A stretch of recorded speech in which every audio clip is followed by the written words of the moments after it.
solution P has a pH of 13. Solution Q has a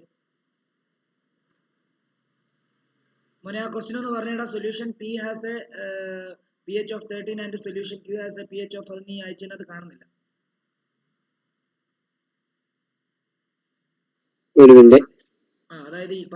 question. Solution P has a pH of 13, solution Q has a pH of 6. Okay. And solution R has has a pH of 2. Okay. In choice which solution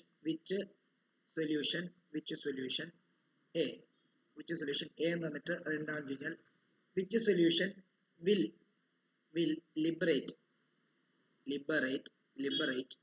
ammonia from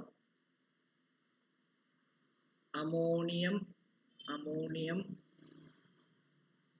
അതെന്താണ് അത് കഴിഞ്ഞിട്ട് എന്താ മോനെ ammonium സൾഫേറ്റോ ammonium sulphate on heating നീ അയച്ചിരിക്കുന്നതിന് അത് side ഒന്നും കാണത്തില്ല കേട്ടോ ഓക്കെ അത് കഴിഞ്ഞിട്ട് ബി എന്ന് പറയുന്ന question which solution is a strong acid ഇനി C contains molecules as well as ions.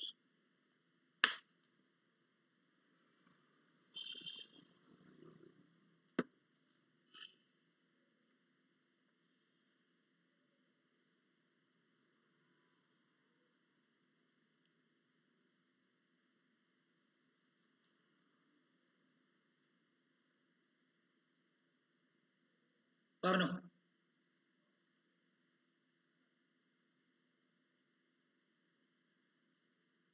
സന പറയാമോ ആദ്യത്തെ ക്വസ്റ്റ്യൻ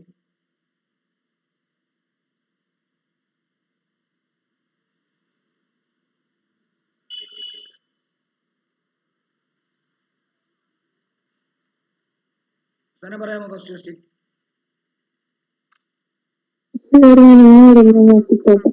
ഏതാ അതായത് ഇവിടെ പറഞ്ഞിരിക്കുന്നത് സൊല്യൂഷൻ പി pH 13 സൊല്യൂഷൻ ക്യൂവിന് pH 6 സൊല്യൂഷൻ ആറിന് pH 2 ആണ് അല്ലേ അപ്പൊ ഇതിൽ നിന്ന് നമുക്ക് മനസ്സിലാക്കാൻ പറ്റുന്ന എന്താ സൊല്യൂഷൻ പി എന്ന് പറയുന്നതിന്റെ സൊല്യൂഷൻ പി pH 13 ആണെങ്കിൽ അതെന്തായിരിക്കും അത് ഒരു സ്ട്രോങ് ബേസ് ആയിരിക്കും അല്ലേ ഇനി സൊല്യൂഷൻ ക്യൂ എത്രയാ 6 ആണ് അപ്പൊ എന്താ 6 ആണ് അപ്പം അത് ആസിഡ് ആയിരിക്കും പക്ഷെ എന്താ അതായത് ന്യൂട്രൽ എങ്ങനെയാ ന്യൂട്രൽ 7 അല്ലേ ഇച്ചിരിയും കൂടെ ആസിഡിക് ആയിരിക്കും പക്ഷെ അത്ര ആസിഡ് അല്ല സ്ട്രോങ് ആസിഡ് വീക്ക് ആസിഡ് അതെ അതായത് സ്ട്രെങ്ത് കുറഞ്ഞ അതായത് വീക്ക് ആസിഡ് ആയിരിക്കും ഓക്കെ ഇനി അതേപോലെ തന്നെ എന്താ സൊല്യൂഷൻ ആറിന്റെ pH എത്ര 2 ആണ് അപ്പൊ അതെന്തായിരിക്കും അത് സ്ട്രോങ് ആസിഡ് ആയിരിക്കും അപ്പൊ അവർ ചോദിച്ചിരിക്കുന്നത് എന്താ which solution will liberate ammonia from ammonium sulfate on എന്താ ഹീറ്റിംഗ് എന്ന് എഴുതിയിട്ടുള്ളത് അപ്പം സാധാരണ അമോണിയം സൾഫേറ്റുമായിട്ട് ആസിഡ് റിയാക്ട് ചെയ്താലാണോ ബേസ് റിയാക്ട് ചെയ്താലാണോ അമോണിയ ഉണ്ടാകുന്നതെന്ന് നോക്കണം ഞാനത് പഠിപ്പിച്ചായിരുന്നു അമോണിയ ലിബറേറ്റ് ചെയ്യുന്ന ബേസിന്റെ നമുക്ക് നോക്കാം അതായത് നമ്മളിപ്പം ഒരു ഉദാഹരണം എടുക്കാം ammonium sulphate ammonium sulphate from ammonium NH4 twice SO4 ഇതല്ലേ അമോണിയം സൾഫേറ്റ് ഇതിനെ ഏതെങ്കിലും ഒരു ബേസുമായിട്ട് റിയാക്ട് ചെയ്യുക NaOH ആയിക്കോട്ടെ അത് അപ്പൊ എന്താ ഉണ്ടാകുന്നത് Na2SO4 ഉണ്ടാവും ഉറപ്പായിട്ടും ഇല്ലേ പ്ലസ് എന്താ ഈ NH4 എന്തായിട്ട് മാറും NH3 ആയിട്ട് മാറും പിന്നെ എന്തുണ്ടാവും പിന്നെ വാട്ടറും ഉണ്ടാവും ഇതാ പറഞ്ഞോ അപ്പൊ നമുക്ക് മനസ്സിലായി ഇത് പക്ഷെ അപ്പം എന്താ മനസ്സിലായത് അമോണിയം സൾഫേറ്റിനെ നമ്മൾ ഒരു ബേസുമായിട്ട് അഥവാ ആൽക്കലിയുമായിട്ട് റിയാക്ട് ചെയ്താൽ മാത്രമേ എന്തുണ്ടാകത്തുള്ളൂ, അമോണിയ ലിബറേറ്റ് ചെയ്യത്തുള്ളൂ. അപ്പൊ ഇതിനകത്ത് ഇത് ആരുമായിട്ട് ഏത് സൊല്യൂഷനുമായിട്ട് റിയാക്ട് ചെയ്യിക്കണം? സൊല്യൂഷൻ പിയുമായിട്ട് റിയാക്ട് ചെയ്താൽ മാത്രമേ അമോണിയ ലിബറേറ്റ് ചെയ്യത്തുള്ളൂ. അപ്പൊ ഒന്നാമത്തെ ആൻസർ സൊല്യൂഷൻ ബി. അത് അറിയത്തില്ലെങ്കിൽ ഈ റിയാക്ഷൻ അവിടെ എഴുതി വിടണം. ഓക്കെ, എന്നിട്ട് ഇത് ബേസ് ആണെന്നുള്ള കാര്യം കൊടുക്കുക. അതേപോലെ തന്നെ ഇത് അമോണിയം സൾഫേറ്റ് ആണ്, ഇത് ബേസ് ആണ് കൊടുക്കുക, അമോണിയം ലിബറേറ്റ് ചെയ്യുന്ന കൊടുക്കുക. ഒന്നാമത്തെ answer solution P. Solution B.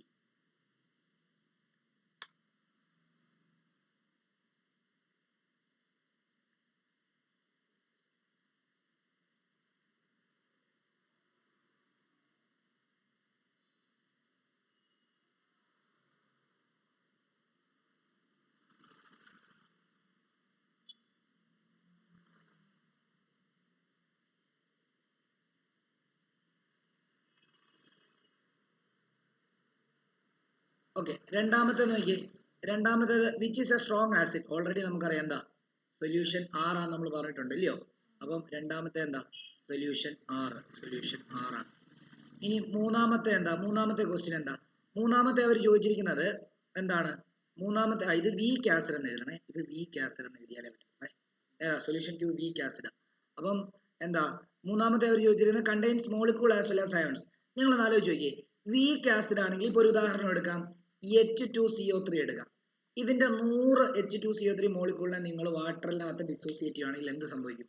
ഇതിനകത്തെ ഒരു 20 എണ്ണം മാത്രമേ എന്താകത്തുള്ളൂ, H+ ആയിട്ടും 20 എണ്ണം മാത്രമേ എന്താകത്തുള്ളൂ, CO3 2- ആയിട്ട് മാറത്തുള്ളൂ.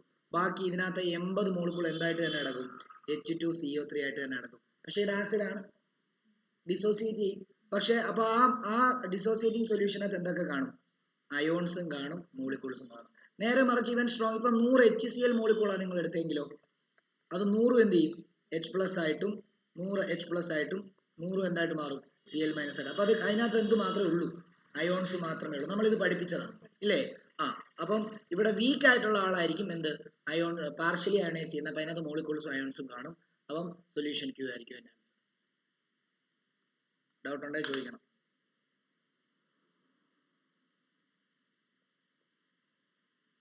സാറേ ക്വസ്റ്റ്യൻ ഒന്നുകൂടെ കാണിക്കാവുന്ന, ക്വസ്റ്റ്യൻ ഒന്നുകൂടെ കാണിക്കാവോ?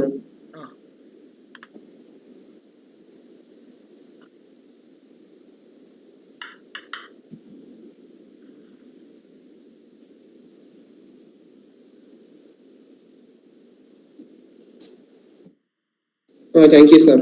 ഓക്കെ, അടുത്ത ക്വസ്റ്റ്യൻ എഴുതിക്കോളൂ. അടുത്ത question എഴുതിക്കോളൂ.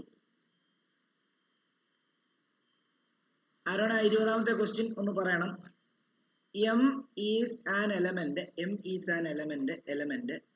in the form of powder. ബാക്കി വായിച്ചേ. M burns in oxygen. M burns in oxygen and the product obtained is soluble in water എന്നാണോ? Okay, soluble in water. പിന്നെന്താ ബാക്കി, soluble in water. The solution is tested with litmus. Water is tested with litmus. അല്ല, അത് കഴിഞ്ഞ് water solution ആണോ എന്തോ? അല്ല, the solution is tested with litmus എന്നേ ഉള്ളൂ. ആ വാട്ടർ കഴിഞ്ഞിട്ട് ഫുൾ സ്റ്റോപ്പ് ആണോ? ഓക്കെ, ഇനി എന്താ, solution is the solution is tested with litmus. The solution is tested with litmus. Write down only. പറഞ്ഞേ, ബാക്കി പറഞ്ഞേ, വായിക്കാൻ പറ്റുന്നില്ല. Only the word which will correctly complete each of the following sentence. Only the word which will കേട്ടില്ല, only the word which will word WORD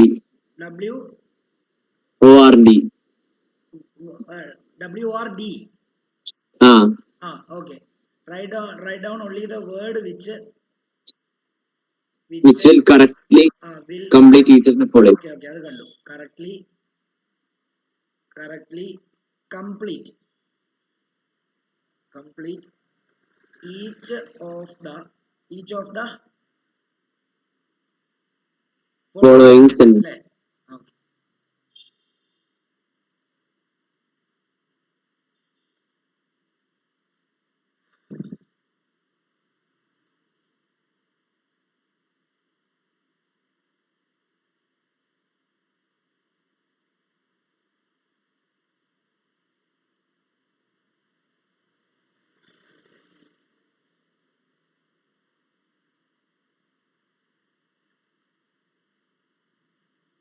Okay. അതായത് ഒന്നാമത്തെ question A if M is a metal then the litmus will turn will turn dash. അതായത് ആദ്യം എമ്മിനെ പറ്റി പറയാം. M is an element in the form of powder. അപ്പൊ M ഒരു element ആണ്, അത് പൗഡേർഡ് ഫോമിലാണ്. M burns in oxygen and forms and the product obtained is soluble in water. അതായത് എം ഓക്സിജന് കത്തുമ്പോൾ ഒരു പ്രൊഡക്റ്റ് ഉണ്ടാവും, ആ പ്രൊഡക്റ്റ് വാട്ടറിൽ സോലുബിൾ ആണ്. The solution is tested with litmus കൊണ്ട് ടെസ്റ്റ് ചെയ്തു. Write down only the word which will correctly complete each of the following sentence. അതായത് അവർ പറഞ്ഞിരിക്കുന്നത് എം മെറ്റൽ ആണെങ്കിൽ ദെൻ ലിറ്റ്മസ് വിൽ ടേൺ എന്താ സംഭവിക്കുന്നത് എന്നാണ് ചോദിച്ചിട്ടുള്ളത്. എം മെറ്റൽ ആണെങ്കിൽ മെറ്റൽ ഓക്സിജനുമായിട്ട് ചേർന്ന് ആലോചിച്ച് നോക്കിയേ. മെറ്റല് ഓക്സിജനുമായിട്ട് കത്തുവാണെങ്കിൽ എന്തായിരിക്കും ഉണ്ടാകുന്നത്? മെറ്റാലിക് ഓക്സൈഡ് ഉണ്ടാവും. ശരിയല്ലേ? ആണല്ലോ. മെറ്റാലിക് ഓക്സൈഡ് ശരിക്കും പറഞ്ഞു കഴിഞ്ഞാൽ ഒരു ബേസ് ആണെന്നല്ലേ പഠിച്ചിട്ടുള്ളത്? ആണോ? കാരണം ഇപ്പൊ ഒരു ഉദാഹരണം പറയുകയാണെങ്കിൽ നമുക്ക് മഗ്നീഷ്യം എടുത്തു, ഓക്സിജനിൽ കത്തിക്കുന്നു, എന്തുണ്ടാവും? MgO. MgOയ്ക്കകത്ത് O2 മൈനസ് അയോൺസ് ഉണ്ട്. OH മൈനസ് അയോൺസ് ഉള്ളതും ബേസ് ആണ്, O2 മൈനസ് അയോൺസ് ഉള്ളതും ബേസ് ആണെന്നാണ് പഠിച്ചിട്ടുള്ളത്. അപ്പൊ ഇത് ബേസ് ആണ്. അപ്പൊ ഈ ബേസ് എന്ത് സംഭവിക്കും? ലിറ്റ്മസിനകത്ത് നോക്കുമ്പോൾ എന്തായിട്ട് മാറും? അത് ബ്ലൂ ആയിട്ട് മാറും. ശരിയല്ലേ? ആണോ? അപ്പൊ അത് ബ്ലൂ ആണ്. The litmus will turn blue. Blue ആണ് ഇതിന്റെ ആൻസർ. വേണമെങ്കിൽ ഇത് എഴുതി വെച്ചോണം, മെറ്റാലിക് ഓക്സൈഡ് ബേസ് ആണ്. ഇതൊക്കെ ഈ റിയാക്ഷൻ വേണമെങ്കിൽ ഒന്ന് എഴുതി വെച്ചേ.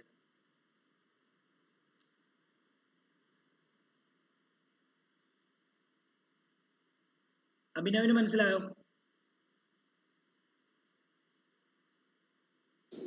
Yes sir, മനസ്സിലായി.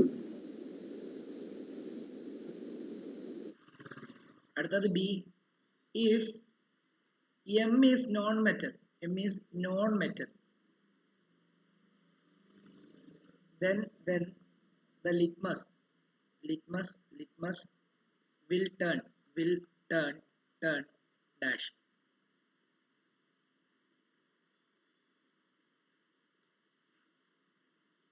അതായത് ഒരു നോൺ മെറ്റൽ പ്ലസ് ഓക്സിജൻ എന്തായിരിക്കും? നോൺ മെറ്റൽ പ്ലസ് ഓക്സിജൻ എന്തായിരിക്കും?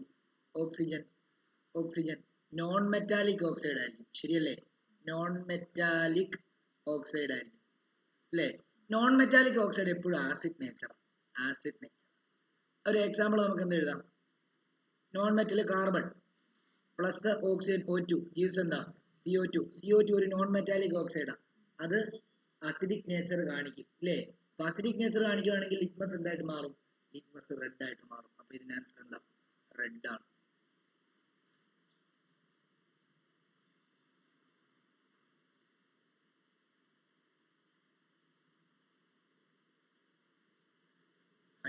Metal plus acid. ഓക്കെ.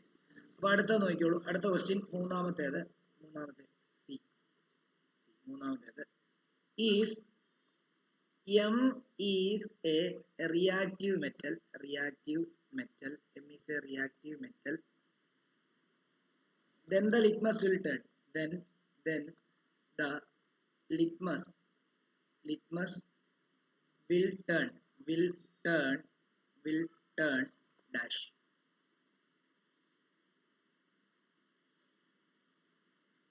അതായത് M റിയാക്റ്റീവ് മെറ്റൽ ആണെങ്കിൽ, സോറി ലിറ്റ്മസ് വിൽ ടേൺ അല്ലല്ലോ. if M is reactive metal then dash will be evolved when M reacts with dilute sulphuric acid. Sulphuric acid എന്ന് പറഞ്ഞാൽ എന്താ? M ഒരു reactive metal ആണെങ്കിൽ അത് dilute sulphuric ആസിഡുമായിട്ട് reactive ആണെങ്കിൽ എന്ത് ഇവോൾവ് ചെയ്യും? നമ്മൾ പഠിച്ചായിരുന്നു എന്താ? മെറ്റൽ പ്ലസ് ആസിഡ് റിയാക്റ്റീവ് ആണെങ്കിൽ എന്താ? സോൾട്ട് പ്ലസ് ഹൈഡ്രജൻ ആണെന്ന് നമ്മൾ പറഞ്ഞിരുന്നു. വാട്ടർ എങ്ങനെയാണ്? മെറ്റൽ പ്ലസ് ആസിഡ് റിയാക്ട് ചെയ്താൽ സോൾട്ട് പ്ലസ് ഹൈഡ്രജൻ ആയിരിക്കും. അപ്പൊ ഏത് ഗ്യാസാ? അപ്പൊ മെറ്റൽ എന്ന് പറയുമ്പോൾ എം റിയാക്റ്റീവ് മെറ്റൽ എന്ന് പറഞ്ഞിട്ടുണ്ട്. റിയാക്റ്റീവ് മെറ്റൽ നമുക്ക് വേണമെങ്കിൽ ഒരു ഉദാഹരണം പറഞ്ഞു കഴിഞ്ഞാൽ നമുക്ക് എന്താ സിങ്ക് എടുക്കാം. സിങ്ക് ആസിഡുമായിട്ട് റിയാക്ട് ചെയ്യുന്നു, HCl, എന്ത് സംഭവിക്കും? ZnCl2 പ്ലസ് എത്രയാ? H2. അപ്പൊ ഇവോൾവ് ചെയ്യുന്ന ഗ്യാസ് അവിടെ എന്തായിരിക്കും? ഹൈഡ്രജൻ ആയിരിക്കും. വേണമെങ്കിൽ ആ എക്സാമ്പിളും വേണമെങ്കിൽ നല്ല ആ ഇത് എഴുതിയിട്ടേക്കണം, ഇത് രണ്ടെണ്ണം.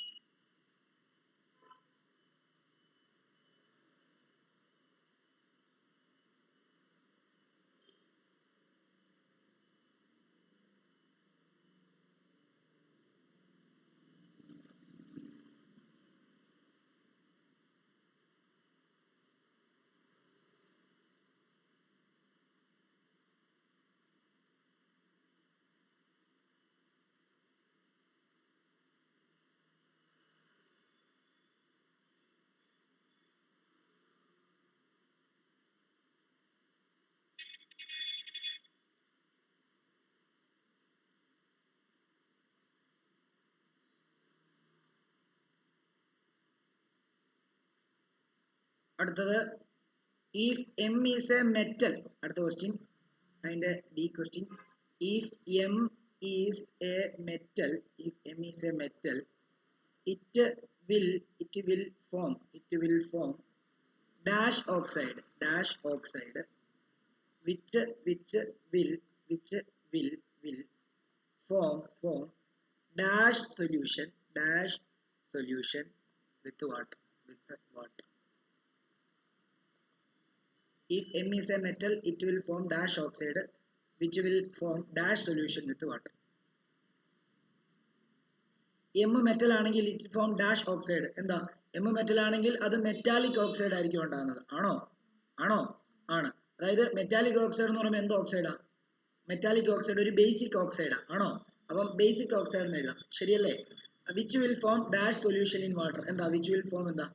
ബേസിനെ വെള്ളത്തിൽ കലക്കിയാൽ എന്തുണ്ടാവും? ആൽക്കലി ഉണ്ടാവും. ബേസ് വെള്ളത്തിൽ മുങ്ങിയാൽ എന്തുണ്ടാവും?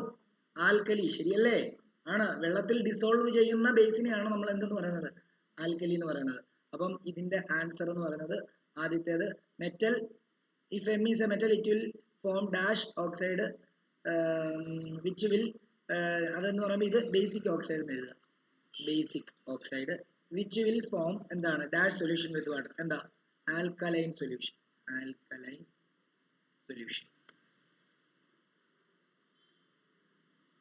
അറിയാത്തവർ ചോദിച്ചോണേ എങ്ങനെയൊക്കെയാ വന്നതെന്ന്. ഇത് ഓൾറെഡി നമ്മൾ ഡീറ്റെയിൽ ആയിട്ട് ഓരോ കാര്യങ്ങൾ പറഞ്ഞു തന്നാ എന്താണെന്നുള്ളതെല്ലാം.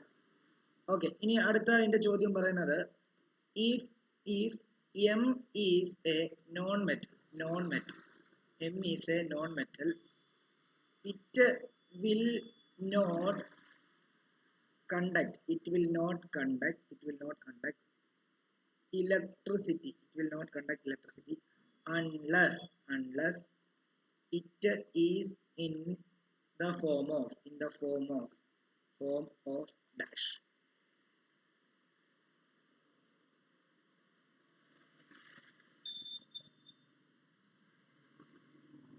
M നോൺ മെറ്റൽ ആണെങ്കിൽ it will not conduct electricity. Non metal electricity conduct ചെയ്യുമോ? ഇല്ല. Unless it is in the form of. Non metal electricity conduct ചെയ്യുന്ന ഒരാളുണ്ട്. ആരെന്നറിയോ? നോൺ മെറ്റലിൽ ഇലക്ട്രിസിറ്റി കണ്ടക്ട് ചെയ്യുന്ന ആളുണ്ടോ? ഒരാൾ മാത്രമേ ഉള്ളൂ നോൺ മെറ്റൽ ഇലക്ട്രിസിറ്റി കണ്ടക്ട് ചെയ്യുന്ന ആളുടെ പേര് എവിടെ വരേണ്ടത്? അതായത് if M is a non metal it will not conduct electricity unless it is in the form of dash. ആ ഫോമിൽ അല്ല എങ്കിൽ മാത്രമേ ഉള്ളൂ ഇലക്ട്രിസിറ്റി കണ്ടക്ട് ചെയ്യാത്തത്. എങ്കിൽ ആ ഫോം ഏതാ? ഗ്രാഫൈറ്റ് എന്ന് പറയുമ്പോൾ കാർബണിന്റെ ഒരു അലോട്രോപ്പ് ആണ് ഗ്രാഫൈറ്റ് എന്ന് പറയുന്നത്. ഗ്രാഫൈറ്റ് മാത്രമേ ഉള്ളൂ നോൺ മെറ്റലിൽ എന്ത് ചെയ്യുന്നത്? കറണ്ട് കണ്ടക്ട് ചെയ്യുന്നത്. ഓക്കെ ആണല്ലോ? ഓർത്ത് വെച്ചോണം, വളരെ ഇമ്പോർട്ടന്റ് ആണ്.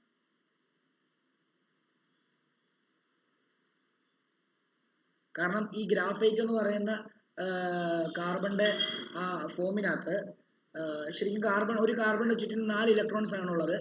ആ 4 ഇലക്ട്രോൺസിനും ബോണ്ടഡ് ആയിരിക്കും. പക്ഷെ ഗ്രാഫൈറ്റിൽ 3 ഇലക്ട്രോൺസ് തൊട്ടടുത്തുള്ള കാർബണുമായിട്ട് ബോണ്ട് ചെയ്യത്തുള്ളൂ. ഒരു ഇലക്ട്രോൺ ഫ്രീ ആണ്. ആ ഇലക്ട്രോൺസ് ഒഴുകിയിട്ട് കറണ്ട് ഉണ്ടാവും. ഓക്കെ ആണല്ലോ, അത് ഓർത്തോണം. ഡൗട്ട് ഉണ്ടെങ്കിൽ ചോദിക്കണേ.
ക്ലിയർ ആണല്ലോ, ഓക്കെ ആണല്ലോ, എഴുതിയെടുത്ത് കാണുമെന്ന് വിശ്വസിക്കുന്നു. അടുത്തതിലേക്ക് പോവാണ്. അടുത്ത question.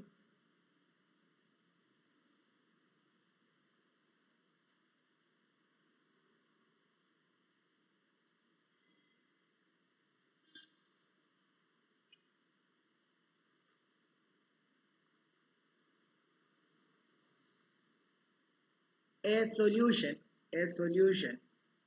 has a pH of 7. A solution has a pH of 7. Explain how you can എഴുതിയിട്ട് ഒന്നാമത്തെ question increase its pH. Increase its pH. 2 decrease its pH.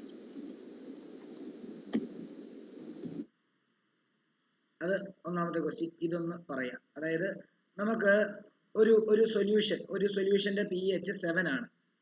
അതിന്റെ pH നെ ഇൻക്രീസ് ചെയ്യാൻ പറ്റും, എങ്ങനെ ഡിക്രീസ് ചെയ്യാൻ പറ്റും എന്നുള്ളതാണ് ചോദ്യം.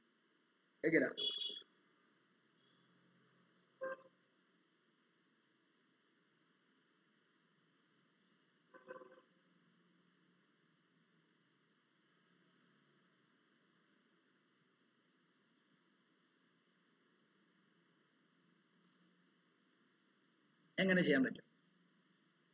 അതിന്റെ pH എങ്ങനെ ഇൻക്രീസ് ചെയ്യാം, എങ്ങനെ pH ഡിക്രീസ് ചെയ്യാം?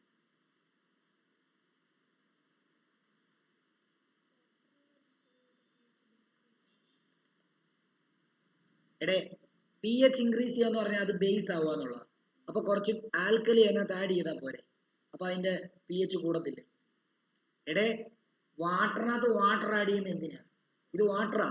ഈ neutral A solution has pH of 7 എന്ന് പറഞ്ഞു കഴിഞ്ഞാൽ ആ സൊല്യൂഷന്റെ pH 7 എന്ന് പറഞ്ഞാൽ എന്താ?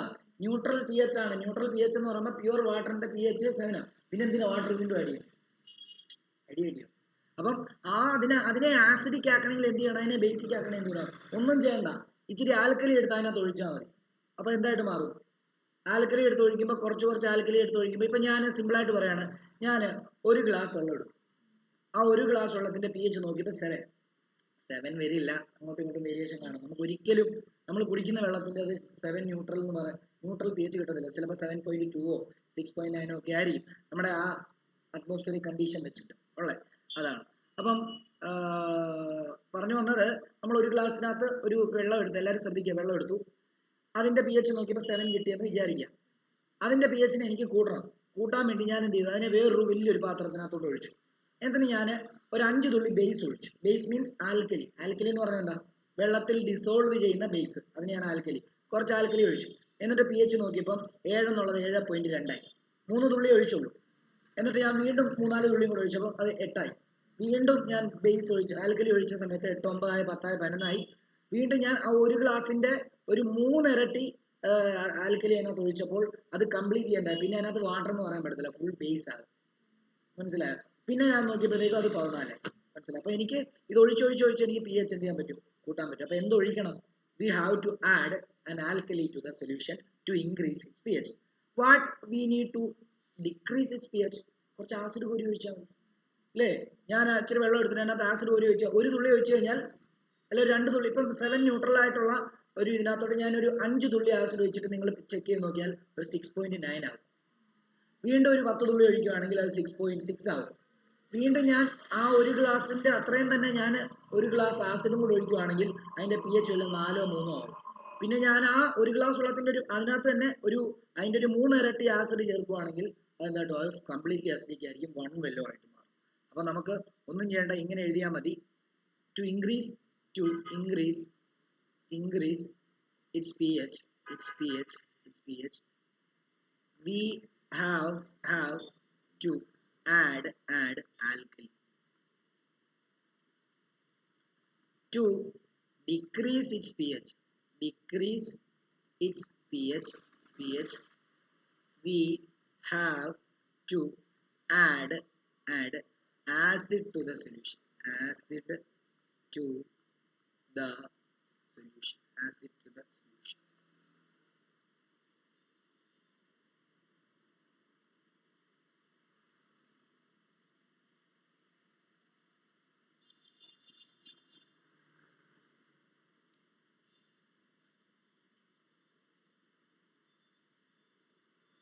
ഓക്കെ ആണോ?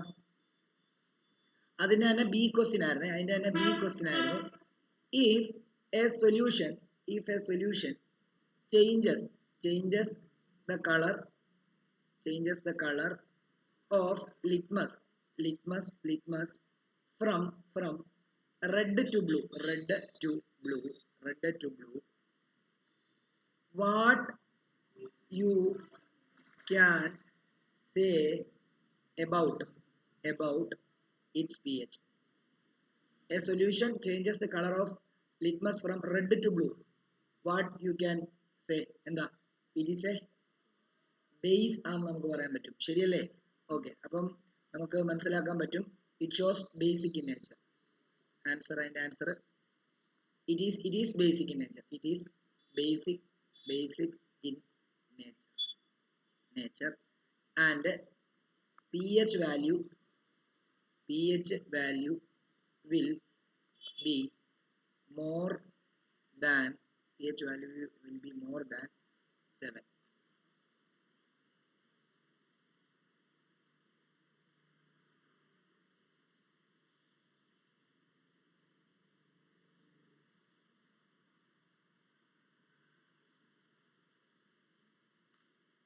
ഓക്കെ, അതിന് തന്നെ സി പാർട്ട് ഒരു ക്വസ്റ്റ്യൻ ആയിരുന്നു. അതിന്റെ സി പാർട്ട് ആയിരുന്നു what you can say about the pH of a solution that liberates carbon dioxide from sodium carbonate. Sodium കാർബണേറ്റിൽ നിന്ന് കാർബൺ ഡൈ ഓക്സൈഡിനെ റിലീസ് ചെയ്യണമെങ്കിൽ ആ സൊല്യൂഷൻ എന്തായിരിക്കണം എന്നാണ് നമ്മൾ മനസ്സിലാക്കേണ്ടത്. നമ്മൾ പഠിച്ചിട്ടുണ്ട് ആസിഡ് പ്ലസ് മെറ്റൽ കാർബണേറ്റ് എന്ന് പറഞ്ഞാൽ എന്താ? Acid plus metal carbonate. ഇപ്പം ഒരു ഉദാഹരണമാണെങ്കിൽ HCl പ്ലസ് Na2CO3 റിയാക്ട് ചെയ്യുകയാണെങ്കിൽ എന്തുണ്ടാവും? NaCl ഉണ്ടാവും ഉറപ്പായിട്ടും, ശരിയല്ലേ? പ്ലസ് കാർബൺ ഡൈ ഓക്സൈഡ് ഉണ്ടാവും അല്ലേ? പ്ലസ് എന്തുണ്ടാവും? പ്ലസ് H2O ഉണ്ടാവും, ശരിയല്ലേ? അപ്പം ഇതെന്തായിരിക്കണം? അതായത് സോഡിയം കാർബണേറ്റിൽ നിന്ന് കാർബൺ ഡൈ ഓക്സൈഡിനെ റിലീസ് ചെയ്യാൻ കഴിവുള്ളവൻ ആരാ? ആസിഡാണ്. അപ്പൊ ഇതൊരു ആസിഡ് ആയിരിക്കണം. ഓക്കെ, അത് വേണമെങ്കിൽ ഈ റിയാക്ഷൻ എഴുതി വെച്ചേക്കണം. എന്താ? ആസിഡ് മെറ്റൽ കാർബണേറ്റുമായിട്ട് റിയാക്ട് ചെയ്ത് നമ്മളിത് പഠിച്ചതാ. നമ്മൾ ഇങ്ങനെ തന്നെ എഴുതി പഠിച്ച acid plus metal carbonate gives salt carbon dioxide water എന്ന് പറഞ്ഞ് നമ്മൾ പ്രത്യേകം എഴുതി പഠിച്ചതാണ്. അപ്പൊ എന്തായിരിക്കണം? ആസിഡ് താഴോട്ട് എഴുതുക. ഈ റിയാക്ഷൻ ജസ്റ്റ് ഒന്ന് മനസ്സിലാക്കാൻ വേണ്ടി എഴുതി വെച്ചിട്ട് ആൻസർ ഇതാണ്. Acid liberates carbon dioxide on reaction with metallic carbonates, metallic carbonates, and bicarbonates.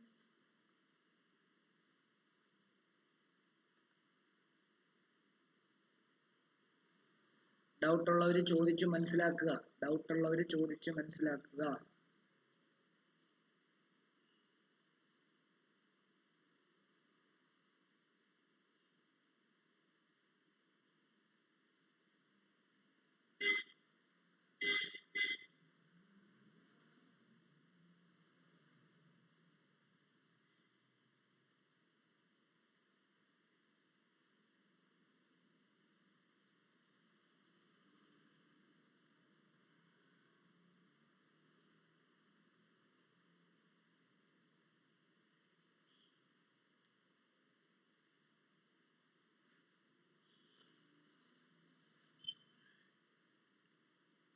ആ സോൾട്ടിന്റെ പ്രിപ്പറേഷൻ എല്ലാം പഠിച്ചേക്കണം കേട്ടോ, അതിന്റെ റിയാക്ഷൻ എല്ലാം പഠിച്ചേക്കണം.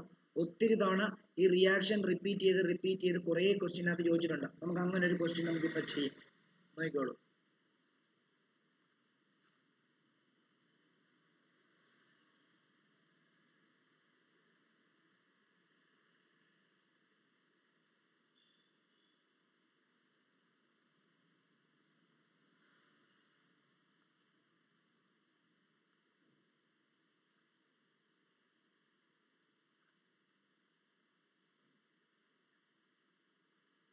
From the formula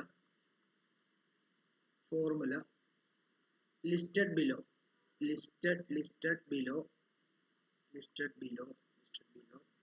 choose one in each case corresponding to the salt having the given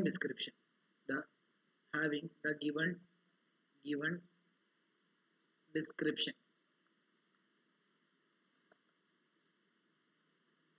ഒന്ന് AgCl, അടുത്തത് CuCO3, അടുത്തത് CuSO4.5H2O, അടുത്തത് KNO3, അടുത്തത് NaCl, അടുത്തത് NaHSO4, അടുത്തത് PbNO3 twice, അടുത്തത് ZnCO3, അടുത്തത് ZnSO4.7H2O. അതിനകത്ത് ഓരോ ചോദ്യം ചോദിച്ചിരിക്കുന്നത് ഇതിനകത്ത് ആസിഡ് സോൾട്ട് ഏതാണ്, ആസിഡ് സോൾട്ട്. ബി രണ്ടാമത്തേത് insoluble chloride, insoluble chloride. C on treating with concentrated H2SO4, this salt changes from blue to white. അടുത്തത് D എന്ന് പറയുന്നത് on heating this salt changes from green to black.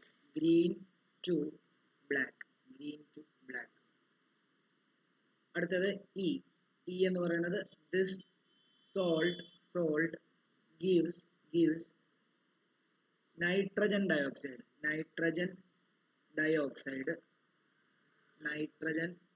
dioxide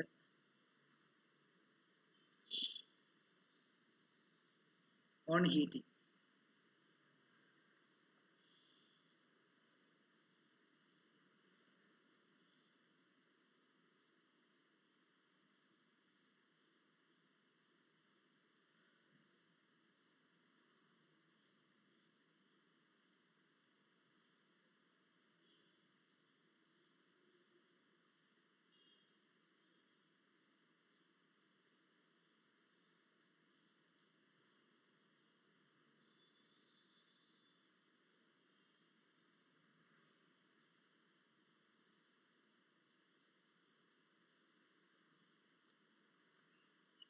നോക്കിയോ, explain ചെയ്തു തരാം, എല്ലാവരും നോക്കിയോ. ഇവർ പറഞ്ഞിരിക്കുന്നത് ഈ താഴെ തന്നിരിക്കുന്ന എല്ലാം സോൾട്ടുകളാണ്, കണ്ടോ. ഇത് സിൽവർ ക്ലോറൈഡ് ആണ്, ഇത് കോപ്പർ കാർബണേറ്റ് ആണ്, ഇത് hydrated copper sulphate, blue vitriol എന്ന് നമ്മൾ പഠിച്ചില്ലേ, CuSO4 ഇന്നലെ പഠിച്ചായത്. CuSO4 വെറും കോപ്പർ സൾഫേറ്റ് സൊല്യൂഷൻ. ഈ ഹൈഡ്രേറ്റഡ് വരുമ്പോഴാണ് അതിന് കളർ വരുന്നത്, ബ്ലൂ കളർ വരുന്നത്. Okay, water of crystallisation.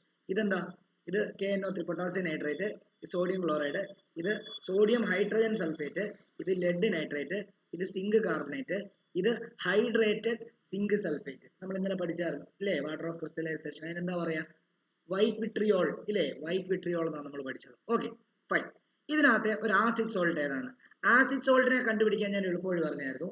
Salt തന്നെ ആയിരിക്കും, പക്ഷെ അതിനകത്ത് ഒരു ഹൈഡ്രജൻ കാണും. അങ്ങനെയുള്ളത് ആരാന്ന് നോക്കിയേ ഇവിടെ, നോക്കിയേ, ഇതേണ്ട ഇവനല്ലേ, കണ്ടോ. അപ്പൊ ഇവനായിരിക്കും അതിന്റെ ഫസ്റ്റിന്റെ ആൻസർ, NaHSO4. കണ്ടോ, സോൾട്ട് ആയിരിക്കും, പക്ഷെ അതിനകത്തൊരു ഹൈഡ്രജൻ കാണും. അങ്ങനെയാണെങ്കിൽ അതെന്താ, അത് ആസിഡ് സോൾട്ട് ആണ്. ഇൻസോലുബിൾ ക്ലോറൈഡ്, നിങ്ങൾ ഇൻസോലുബിൾ ക്ലോറൈഡ് ആയിട്ടുള്ള ഇൻസോലുബിൾ സോൾട്ട് ആണ് ഇന്നലെ പഠിച്ചതിനകത്ത് നമ്മൾ പഠിച്ചിട്ടുണ്ട്. തിരിച്ചു നോക്കിയേ, ഇൻസോലുബിൾ ക്ലോറൈഡ് എന്നോ അല്ലെ ഇൻസോലുബിൾ സോൾട്ട് എന്നോ എവിടെയെങ്കിലും പറഞ്ഞിട്ടുണ്ടോ? ഒന്ന് നോക്കി, ആ റിയാക്ഷന്റെ പ്രൊഡക്റ്റ് എഴുതുന്ന ഭാഗത്ത് ആ ആളുടെ പേര് എഴുതിയിട്ട് തൊട്ട് താഴെ ഇൻസോലുബിൾ ആന്ന് പറഞ്ഞ ഇവിടെ എഴുതിയിട്ടുണ്ട്, ഇൻസോലുബിൾ സോൾട്ട്.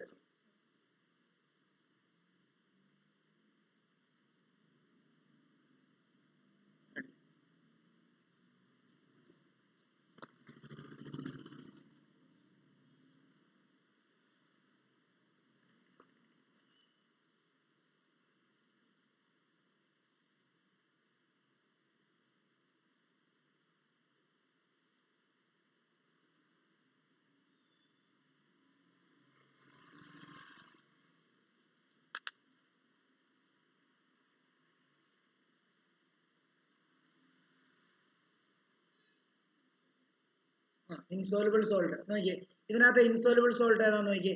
അതായത് നിങ്ങൾ ആ പ്രിപ്പറേഷൻ ഓഫ് ഇൻസോലുബിൾ സോൾട്ടിനകത്ത് നമ്മൾ പഠിച്ചതിനകത്ത് ഇപ്പൊ എഴുതിയിരിക്കുന്ന ഒരു ഇൻസോലുബിൾ സോൾട്ട് ഉണ്ട്, ഏതാ? CaCO3. ഇത് CuCO3, ഇത് Cu ആ. വേറെ ഏതാ ഇൻസോലുബിൾ സോൾട്ട് അതിനകത്തുള്ള? ഉണ്ടോ, തൊട്ട് താഴെ നോക്കിയേ, AgCl ഇതിനകത്തുണ്ടോ?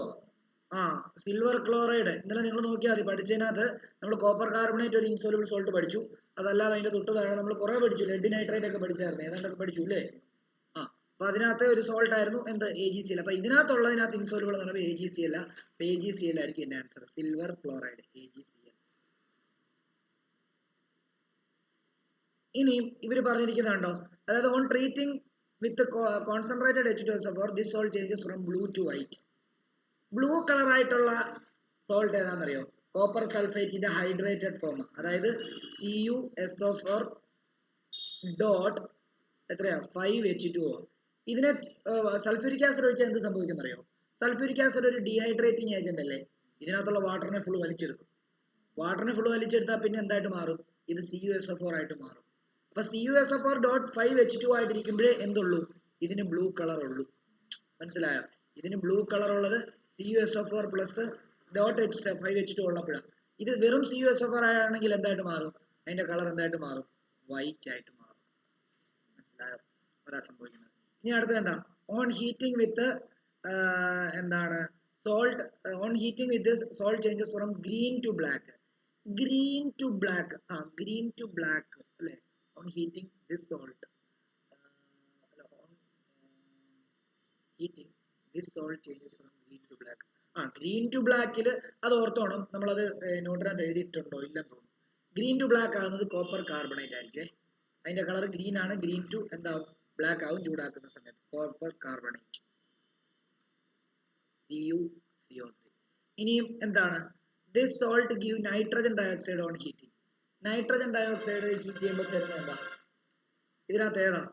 എന്തായാലും നൈട്രജൻ ഡയോക്സൈഡ് തരണമെങ്കിൽ നൈട്രജൻ ഉള്ള സോൾട്ട് ആയിരിക്കണം. ഇതിനകത്ത് നൈട്രജൻ ഉള്ള സോൾട്ട് എന്ത് മാത്രമേ ഉള്ളൂ, അതായത് KNO3 ഇത് മാത്രമേ ഉള്ളൂ. അതിൽ ഇവിടെ ശരിക്കും പറഞ്ഞു കഴിഞ്ഞാൽ NO3, ഇത് NO3 രണ്ടെണ്ണം ഉണ്ട്, അപ്പൊ ഇതായിരിക്കും എടുക്കുന്നത്. PbNO3 എന്ത് ചെയ്യും, ചൂടാക്കുന്ന സമയത്ത് PbNO3 ട്വൈസിനെ ചൂടാക്കുന്ന സമയത്ത് അതെന്തുണ്ടാകും, നൈട്രജൻ ഡയോക്സൈഡ്.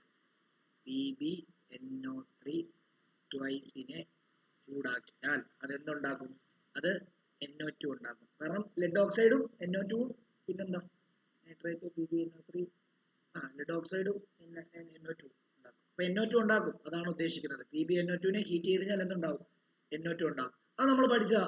നിങ്ങൾ NO2 ഫോം ചെയ്യുന്ന നിങ്ങൾ ആ സോൾട്ട് എടുത്തേ, ആ സോൾട്ടിന്റെ ആദ്യത്തെ റിയാക്ഷൻസ് എടുത്തേ നിങ്ങൾ. ഞാൻ പഠിപ്പിച്ചത് അഭിനവിനെ ഞാനത് അഭിനവിന് സോൾട്ട് മുതലല്ലായിരുന്നു അഭിനവ് കയറിയത്. നൈട്രേറ്റ്സും നൈട്രൈഡും ഞാൻ properties of bases of alkali അത് പഠിച്ചു. സോൾട്ടിനകത്ത് നമ്മൾ നൈട്രേറ്റ്സും നൈട്രൈഡുമായിട്ട് സോൾട്ട് റിയാക്ട് ചെയ്യുന്നതിനെ പറ്റി നമ്മൾ പറഞ്ഞിട്ടുണ്ടോ? ഇനി എടുത്തേ, ഞാൻ പറയാം എവിടാണ്. ആസിഡ് അല്ലല്ലോ, സോൾട്ട് ആൻഡ് പ്രിപ്പറേഷൻസ് ഉണ്ട്.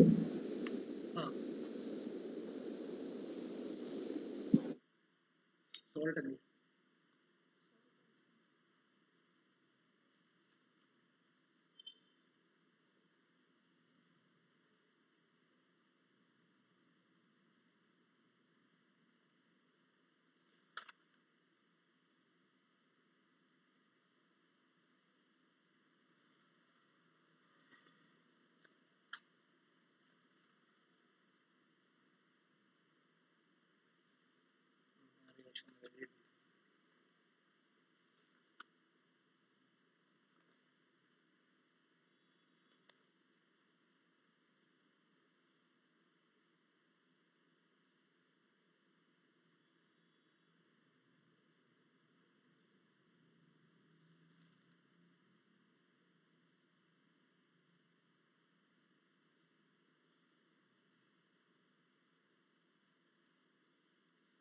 ഓക്കെ, അപ്പൊ അതങ്ങനെ ഓർത്ത് വെച്ചാൽ മതി. അതായത് ലെഡ് നൈട്രേറ്റിനെ ഹീറ്റ് ചെയ്ത് കഴിഞ്ഞാൽ എന്തായിട്ട് മാറും?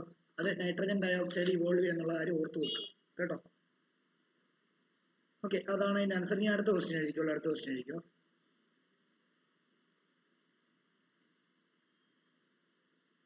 From each of the salt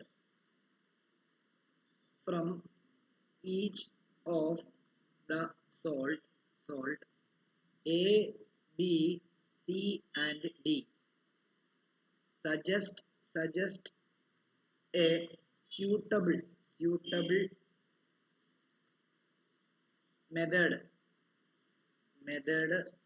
of its preparation.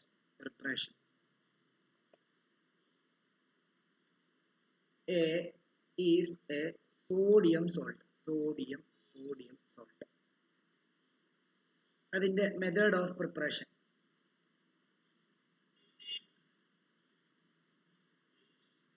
Sodium സോൾട്ടിന്റെ മെത്തേഡ് ഓഫ് പ്രിപ്പറേഷൻ എന്താ? സിംപ്ലി നമുക്ക് ഇത് ചെയ്താൽ പോരെ. NaOH നെ HCl ആയിട്ട് റിയാക്ട് ചെയ്ത് കഴിഞ്ഞാൽ എന്തുണ്ടാവും? NaCl പ്ലസ് എന്താ H2O. ഇത് ശരിക്കും പറഞ്ഞാൽ സോഡിയം ഉള്ള ഒരു സോൾട്ട് അല്ലേ. അപ്പം സോഡിയം സോൾട്ടിന്റെ പ്രിപ്പറേഷൻ ന്യൂട്രലൈസേഷൻ റിയാക്ഷൻ എഴുതുക. By neutralization. രണ്ടാമത്തെ ക്വസ്റ്റ്യൻ തന്നിരിക്കുന്നത് B is an insoluble salt. ഈ ഇൻസോലുബിൾ സോൾട്ടിന്റെ ഒക്കെ കാണാൻ പഠിച്ചു വെച്ചേക്കണം കേട്ടോ. ഇൻസോലുബിൾ സോൾട്ട് ഏതാ? നമ്മൾ പഠിച്ചത് എന്താണ്? CaCO3 അല്ലല്ലോ, CaCO3 ഇൻസോലുബിൾ സോൾട്ടാ. അതേപോലെ തന്നെ AgCl ഇൻസോലുബിൾ സോൾട്ടാ. അപ്പൊ ഏതെങ്കിലും ഇൻസോലുബിൾ സോൾട്ട് 2-3 പഠിച്ചു വെക്കണം. അതിന്റെ പ്രിപ്പറേഷൻ നമ്മൾ 2-3 തന്നായിരുന്നു. അതിൽ ഏതെങ്കിലും ഒരു പ്രിപ്പറേഷൻ ആണ് ഇവിടെ എഴുതേണ്ടത്. നമുക്കിപ്പോൾ AgCl പെട്ടെന്ന് എഴുതാൻ പറ്റും. എന്താ? AgNO3നെ HCl ആയിട്ട് ട്രീറ്റ് ചെയ്ത് കഴിഞ്ഞാൽ എന്തുണ്ടാവും? AgCl. ഇതൊരു ഇൻസോലുബിൾ സോൾട്ട് ആണ്. പ്ലസ് എന്താ? HNO3. AgCl പ്രസിപ്പിറ്റേറ്റ് ആയിട്ടാണ് ഉണ്ടാകുന്നത്. ഓക്കെ, ഇതിനെ എന്താ? ഇത് precipitate by precipitation.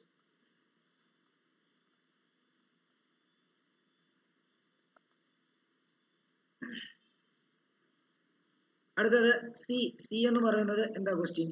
C is a soluble salt of copper. C is a soluble salt of copper. കോപ്പറിന്റെ സോലുബിൾ സോൾട്ട് എന്താ മക്കളെ? കോപ്പറിന്റെ ഒരു സോലുബിൾ സോൾട്ട്, കോപ്പറിന്റെ വെള്ളത്തിൽ അലിയുന്ന സോൾട്ട് ഏതാ? വെള്ളത്തിൽ അലിയാത്ത സോൾട്ട് ആണ് ഇൻസോലുബിൾ സോൾട്ട്. വെള്ളത്തിൽ ഇപ്പൊ AgCl എടുത്ത് വെള്ളത്തിൽ കലക്കി കഴിഞ്ഞാൽ അലിയത്തില്ല, മനസ്സിലായോ? എന്നാൽ ഇപ്പൊ ഉപ്പ് എടുത്ത് വെള്ളത്തിൽ കലക്കി കഴിഞ്ഞാൽ എന്ത് ചെയ്യും? അലിയും. അതേപോലെ തന്നെയുള്ള സോൾട്ടുകളുടെ അതായത് കോപ്പറിന്റെ ഒരു സോൾട്ട്. ഇപ്പൊ കോപ്പർ നൈട്രേറ്റ് ഇൻസോലുബിൾ, എന്നാൽ കോപ്പർ സൾഫേറ്റ് സോലുബിൾ ആണ്. നമ്മൾ പഠിച്ചായിരുന്നു ബ്ലൂ വിട്രിയോളും ഒക്കെ അല്ലേ? അപ്പം കോപ്പർ സൾഫേറ്റിനെ ഉണ്ടാക്കുന്ന റിയാക്ഷൻ പഠിച്ചാൽ സിമ്പിൾ ആയിട്ട് നമുക്ക് ആസിഡ് ബേസ് ന്യൂട്രലൈസേഷൻ തന്നെ വേണേൽ പറയാം. CuOH എടുക്കുകയാണ്, കോപ്പർ ഹൈഡ്രോക്സൈഡ് പ്ലസ് H2SO4 എടുക്കാം, ആസിഡ്. ഇത് ബേസ് ചെയ്ത ആസിഡ് യൂസ് എന്തായിരിക്കും? സോൾട്ട് ആൻഡ് വാട്ടർ ആണ്. അപ്പൊ എന്താ? CuSO4 ആയിരിക്കും ഉണ്ടാകുന്നത്. പ്ലസ് എത്രയാണ്? H2O. ഇതും ബൈ ന്യൂട്രലൈസേഷൻ തന്നെയാണ്.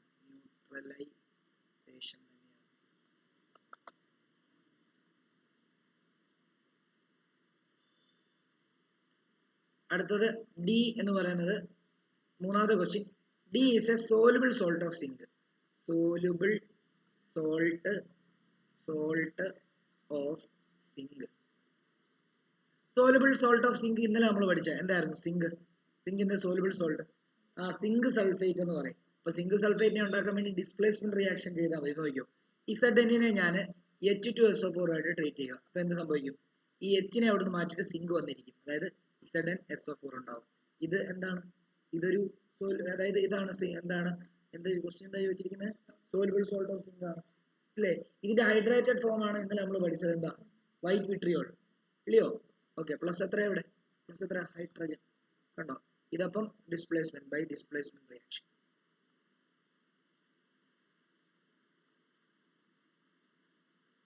ഡൗട്ട് എന്തെങ്കിലും ഉണ്ടോ ചോദിക്കണേ?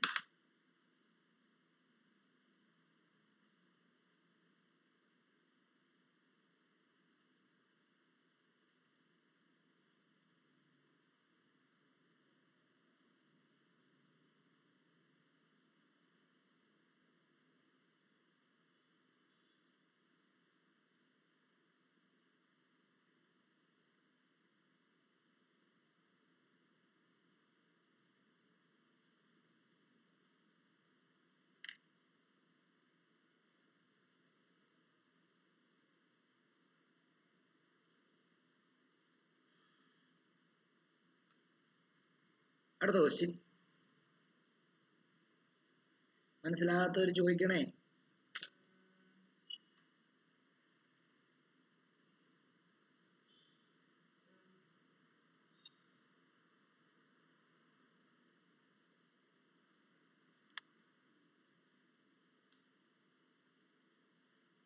Name a chloride. ഒന്നാമത്തെ ക്വസ്റ്റ്യൻ ആണ്. നെയിം എന്നാണ് ഇത് ഒന്നാമത്തെ question. Name a chloride which is insoluble in cold water but dissolve in hot. നമ്മള് ഇമ്പോർട്ടന്റ് എന്ന് പറഞ്ഞൊരു സാധനം നമ്മൾ തന്നായിരുന്നു, അതിനകത്ത് ഇതിന് ആൻസർ ഉണ്ട്. കണ്ടുപിടിച്ചിട്ട് പറഞ്ഞു.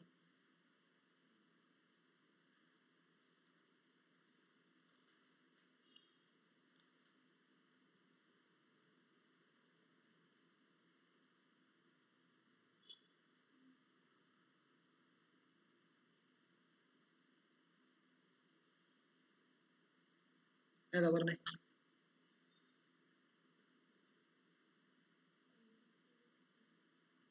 AgCl ആണോ?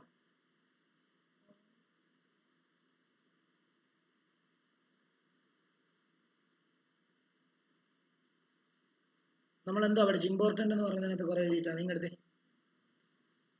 അതിനകത്ത് എന്താ നമ്മൾ പഠിച്ചത്?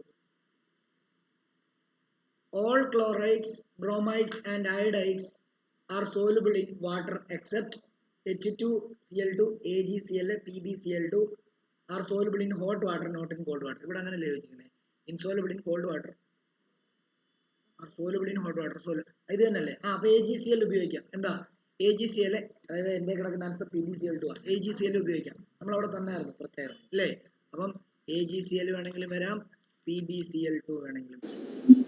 സാറേ PB അല്ല, ലാഗ് ആയിരുന്നു. അതായത് AgCl വരാം, PbCl2 വരാം. പക്ഷെ അതിനകത്ത് കുറച്ചുകൂടെ പെർഫെക്റ്റ് ആൻസർ PbCl2.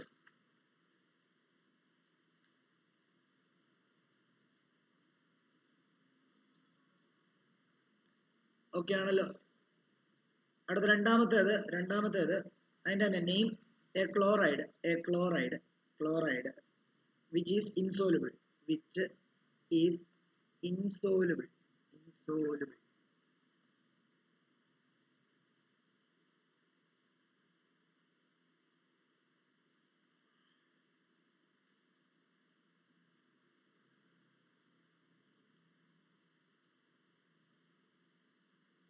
ഇൻസോലുബിൾ ആയിട്ടുള്ള ക്ലോറൈഡ് എന്താ AG.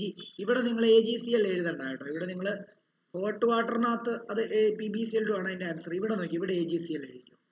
ഈ AgCl ഇവിടെ വരും. അതേപോലെ തന്നെ മറ്റേ മെർക്കുറസ് ക്ലോറൈഡ് HG2Cl നമ്മൾ പറഞ്ഞില്ല, Cl2, അത് ഇവിടെ വരും. അപ്പൊ ഇത് AgCl ആണ്. അതെന്താ, അത് ഇൻസോലുബിൾ ആണ്. ഓക്കെ, അടുത്ത ക്വസ്റ്റ്യൻ. നെയിം മുകളിലുണ്ടല്ലോ already. two sulfates which are insoluble. അതും അതിനകത്തുണ്ട്, which are insoluble. അതും ആ ഇമ്പോർട്ടന്റ് തന്നിരിക്കുന്ന ആ ഇതിനകത്തുണ്ട്. നോക്കൂ,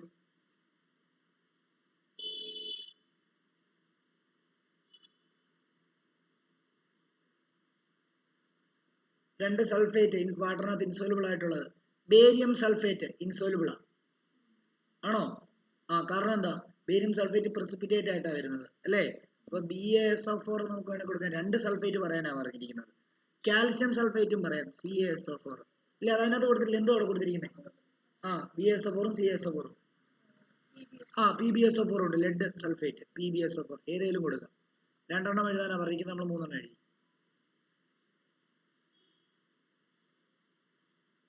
അതെല്ലാം അതിനകത്തുണ്ട്. ഈ ചോദിക്കുന്ന ആൻസർ, എല്ലാ ആൻസറും അതിനകത്തുണ്ട്, അത് ഓർത്തോണം.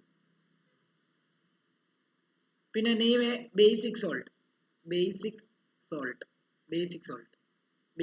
ഏതാ? ബേസിക് സോൾട്ട് അതായത് ഒരു സ്ട്രോങ് ബേസും വീക്ക് ആസിഡും. Strong base NaOH plus weak acid Na2CO3. അല്ല, വീക്ക് ആസിഡ് അല്ലേ സാർ? CH3COOH അല്ലേ?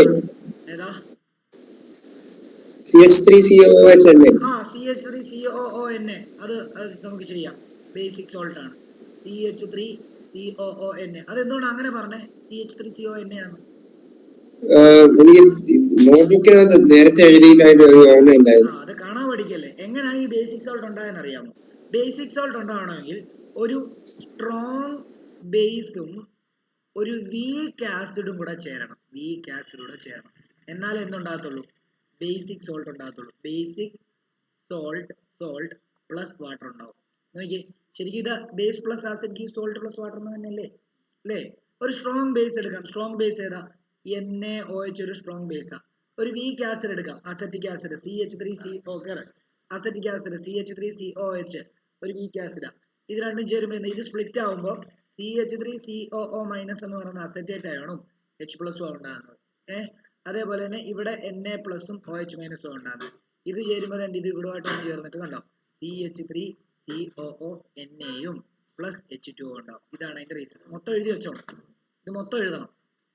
മനസ്സിലായോ അഭിനവ്, എങ്ങനെയാ CH3CONA ബേസിക് സോൾട്ട് ആയെന്ന്? ഇങ്ങനെ പഠിക്കണം, ഇങ്ങനെ പറയണം, കാണാപ്പാടം പഠിക്കരുത്. അതെങ്ങനെ വന്നേന്നൂടെ അറിയണം, അതെല്ലാം കാര്യം. സോഡിയം കാർബണേറ്റോ Na2CO3 അതും വരാം. കാരണം എന്താ, സോഡിയം കാർബണേറ്റ് എങ്ങനെയാ ഫോം ചെയ്യുന്നത്? സോഡിയം കാർബണേറ്റ് എന്ന് പറയുമ്പോൾ ഒരു സ്ട്രോങ് ബേസ് NaOHും അതേപോലെ തന്നെ ഒരു ആസിഡ്, നമുക്ക് കാർബണേറ്റ് അല്ലേ, H2CO3 എടുക്കാം. ഇത് സ്ട്രോങ് ബേസ് ആണ്, ശരിയല്ലേ? സ്ട്രോങ് ബേസ് ആണ്. ഇതെന്താ, ഇതൊരു വീക്ക് ആസിഡ് ആണ്. അതല്ലേ ബേസിക് സോൾട്ടിന്റെ കണ്ടീഷൻ. അപ്പൊ എന്തുണ്ടാവും, ഇവിടെ Naയും ഈ CO3 കൂടെ ചേർന്നിട്ട് Na2CO3 ഉണ്ടാവും. പ്ലസ് എത്ര? ഇത് ബേസിക് സോൾട്ട്. പ്ലസ് എത്രയാ H2O.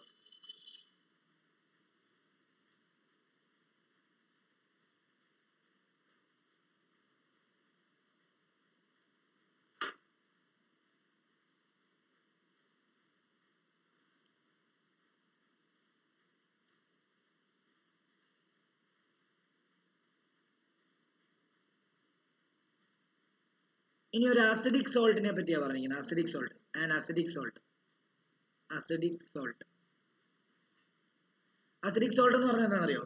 ഒരു സ്ട്രോങ് ആസിഡും വീക്ക് ബേസും കൂടെ ചേരണം. അപ്പൊ എന്തുണ്ടാവും? അസിഡിക് സോൾട്ട് ഉണ്ടാവും.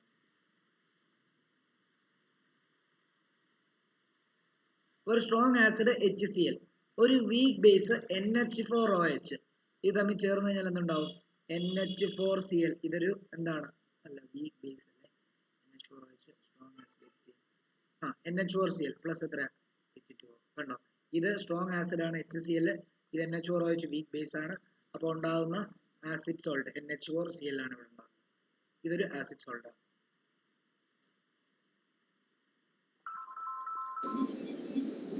ഇത് മതി, ഇങ്ങനെ നിർത്താം. ഏതാ? NaHSO4. അത് ഏതൊക്കെ ചേർന്ന് ഉണ്ടാകുന്നേ?